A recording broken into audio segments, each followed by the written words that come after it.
नमस्कार मधु ओडिया किचन को आपण मानक अनेक अनेक स्वागत जनाऊँगी। आज चटपटा दही बैगणर रेसिपी मु आपण मान सहित शेयर करी। आशा करुँची भिडियोटी को शेष पर्यंत देखिए। जदि मो भिडियोटी आपण मानक भल लगे ताहले मो भिडियो को लाइक करेंगे, शेयर करेंगे और मो चैनल को सब्सक्राइब करेंगे। चलतु आज भिडियो स्टार्ट करवा। एठी मो बैगण को काटिकी भल भाव धोई नहीं। एबे से सब बैगण को मु गोटे कंसारे काढ़ी नेबी कहीं मसला गोलिया ପାଇଁ सुविधा हेबो। एबे सेथिरे स्वाद अनुसार लूण, हाफ चामच हल्दी गुंड, हाफ चामच लंका गुंड को देई ताकू भल भाव मिसई नबा।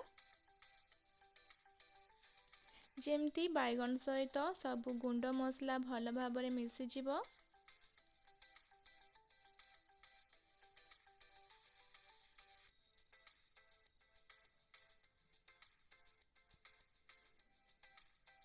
ए देखंतु एबे बैगन सहित सब मसला भल भाव मिसी जाइछि। एबे ताकू मु साइड करि नेबी। मु एठी गोटे कप दही नेइछि, सेथिरे स्वाद अनुसार लूण,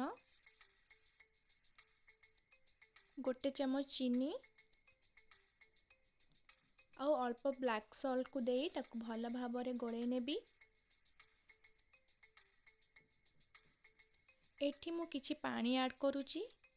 जेहेतु दहीटा बहलिया थिला तो मु सेथरे अल्प पानी दे ताकू भल भाव मिसई नेली।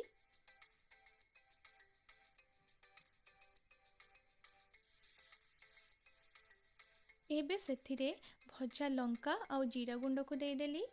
भजा लंका जीरा गुंड दबा द्वारा दहीर टेस्ट भल आसी थाए। एबे दही रेडी हे गला। एबे मु गोटे कड़ाई रे किछि तेल गरम करी रखिथिबा बैगण को तेल रे गोटी गोटी करी दे दबा। बैगण सबु दे सारी की हाई फ्लेम रे ताको गोल्डन कलर हबा जाए फ्राई करबा। ए देखंतु बैगण टी भल भाबरे फ्राई हे जाइछि। मु ताको गोटे प्लेट रे काढी नउछि।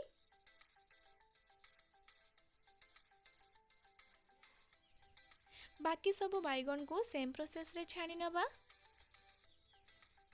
किछि समय परे बैगण ठंडा हे गला परे रखिथिबा दही रे बैगण सब को गोटी गोटी करी देई दबा। बैगण गरम थिला बेले बिल्कुल भी दही रे देबेनी, कारण दहीटी छिंडी जाई पारे। एबे सब बैगण को दही रे देई ताको भल भाबरे गोळै नबा। एबे छुंक पई गोटे कड़ाई रे किछि तेल गरम करी सेथरे दुईटी सुखिला लंका, हाफ चामच पंचफुटन को दे दबा। फुटण फुटी गला परे सेथिरे हाफ चामच अदा रसुण रो छेचा को दे दबा। अदा रसुण छेचा दबा द्वारा दही रे गोटे भल टेस्ट आस्थाए। एबे सेथिरे किछि भृसंग पत्र को दे देई ताकू किछि समय पई भाजी नबा। एठी छुंक पूरा पूरी रेडी हे जाइछि। एबे से छुंक को दही रे दे दबा। छुंक दे सारी दही को भल भाव मिसई नबा। एबे एठी चटपटा दही बैगण टी रेडी हे जाइछि। एहाकू गरम गरम भात सहित खाई परिबे। एही परि भाबे आपण घरे बनांतु और दही बैगणर मजा नियंतु। रहुछि नमस्कार।